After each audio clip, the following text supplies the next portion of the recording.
नाशिकचं वैभव म्हणजे प्रोफेसर. मला वाटतं नाशिकची खरी ओळख जी आहे ती तुकारामांमध्ये आहे आणि नाशिकपुरतं मर्यादित नाही, मला वाटतं पूर्ण भारतभर तुकारामांना ओळखतात. आणि तुकारामांचं काम प्रत्येकाला माहिती आहे, तुकारामांच्या कामाची शैली माहिती आहे. एकंदरीत आपण आता ज्या कंटेंटला पाहतो तुकारामांच्या कामाची बरोबर आणि त्याचा हातखंडा जो आहे साधारणतः त्यांच्या स्केच असेल सरांनी एवढी चांगली माहिती तर तेवढ्या माहितीतून आपल्याला एवढं समजलं की तुपेसर काय होतं. एखादा कलाकार असतो तर स्वतःला कशा पद्धतीने वाहून घेऊन जाऊ शकतो ते एक उदाहरण आपल्या समोर आहे, दोन उदाहरण आहे. आणि एखादा व्यक्ती असेल तर सकाळी उठल्यापासून ते संध्याकाळपर्यंत साधारणतः मला वाटतं ते तुपेसरांचे फोटो पण पाहिले असेल तर सरांच्या एका जोडी असायची, जोडीमध्ये त्यांचं नेहमी स्केचबुक असायचं आणि त्यांनी कुठेही कमीपणा वाटला नाही की साधारणतः एखाद्या छोट्या गल्लीतून घुसले असेल तर त्यांना जिथे एखादा स्पॉट चांगला वाटतो तिथे डायरेक्ट बसून यायचे.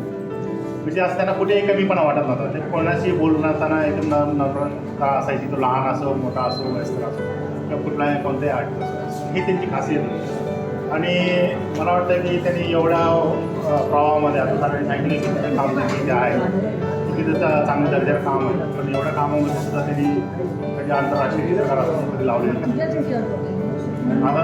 पण त्यांचं साधेपण आता जर पाहिलं तर त्यांचं साधेपण होतं.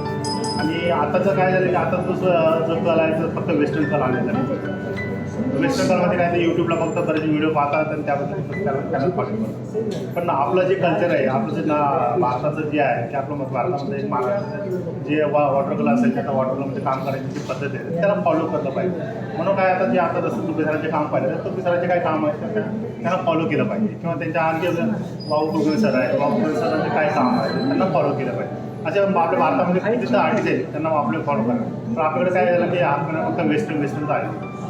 म्हणजे वेस्टर्नला धरल्यामुळे काय झालं सांगताना आपल्याकडचं जे लोकांना आहे ना इकडे विसर पडलेला आहे गोष्टीला. आपल्याचं व्हॅल्युएशन त्यांना समजेल पण त्यांना खरं तर हे व्हॅल्यू आहे त्याचं आपल्या चित्राचं व्हॅल्युएशन आपल्या चित्राचं व्हॅल्युएशन त्यांना पूर्णपणे समजणं गरजेचं आहे.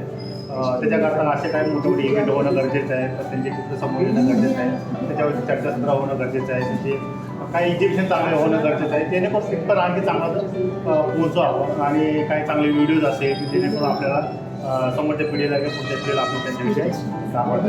पण तुपेसरांचं खूपच काम वेगळं होतं, चांगलं होतं. आणि सरांनी सांगितल्याप्रमाणे त्यांची शैली जी होती साधी आणि खूप आकर्षक आणि उठावदार होतं.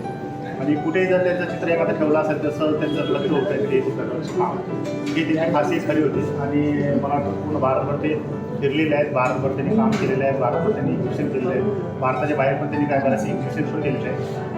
असं त्यांचं असं कोणती मला वाटत नाही की त्यांची इच्छा कोणती राहिली असेल. त्याच्याबद्दल ते चांगल्या पद्धतीने त्यांनी काम केलेलं आहे आणि त्यांचा अनुभव आपल्यासोबत आहे, त्यांचं काम आपल्यासोबत आहे, त्याचा आनंद घेता यायला पाहिजे. आता आपल्या कॉलेज आहे नाशिककरांनी कसं आनंद काम केलं आहे आणि त्या भूमीमध्ये सरांनी काम केलेलं व काही किती वर्ष त्याच भूमीमध्ये आम्हाला काम करण्याची योग आला. त्याच्याकरता आम्हाला आमचे पाठी आम्ही त्या ठिकाणी समजतो. आणि प्रॉपर जर आम्ही इथे जर नसेल साधारणतः 2003 पाठी आम्ही या ठिकाणी नाशिकमध्ये आलो. पण त्या सहवासामध्ये तुपेसरांचा थोडाफार आम्हाला सहवास मिळालेला आहे, त्यांच्यासोबत चर्चा करण्याचा विषय मिळाला, त्यासोबत फक्त गप्पा बोलू झाली, त्यांच्या स्टुडिओवर काही बसणं पण झालेलं आहे, आम्ही काही थोडंफार फिरणं पण झालेले आहे. पण असं त्यांचं जे खरं व्यक्तिमत्व होतं तर फार वेगळं होतं. तसं व्यक्तिमत्व पुढे येणं पुढे घडणं कठीण आहे आणि होणं पण नाही असं माझी या ठिकाणचं बोलणं आहे. पण असे साधे भविष्यामध्ये फार क्वचित राहतात. त्यातलं हे एक उदाहरण म्हणजे आपले तुपेसरांचा जे आता जे नवीन विद्यार्थी असेल आमचे पण कॉलेजचे जे काही विद्यार्थी असतील त्यांना पण आम्ही सांगू शकतो तुपेसरांचं काम पहा. आताही असेल तर त्यांची कॅटलॉग असेल, त्यांचे बुक्स आहेत, मला तर बुक्स पण आपल्याकडे अवेलेबल त्याचे बुक्स पण पाहतात. बुक्समध्ये पण त्याच्या स्केचेसपासून ते फायनल कामापर्यंत सगळे काम त्याच्यामध्ये पाहायला मिळतात. त्याच्या पेन्सिल स्केच असेल, वॉटर कलरचे असेल आणि उपयोग जसं सरांनी सांगितलं म्हणजे काय उपयोग पण कामं चांगले आहेत ते पण पाहायला काय त्यांचे साईड छोट्यापासून बरेच मोठी मोठी कामं पण त्यांनी केलेली आहेत. आणि विशेष म्हणजे त्यांचं बरं तर त्यांना त्यांचे कौतुक आहे. तर ते तुपेसर ज्यावेळेस बोलले होते साधारणतः मी आत्ताच्या एवढ्या वर्षामध्ये त्यांनी एकही चित्र विकले म्हणजे चित्र विकलं नाही म्हणजे याचा असं अर्थ नाही की त्यांना मागणी नव्हती. त्यांना मागणी खूप होती, त्यांची इच्छा होती की आपलं ओरिजिनल काम त्यांना द्यायचं नाही म्हणजे आपल्यापासून तिची नाळ तोडायची नाही असं त्यांचं मत होतं.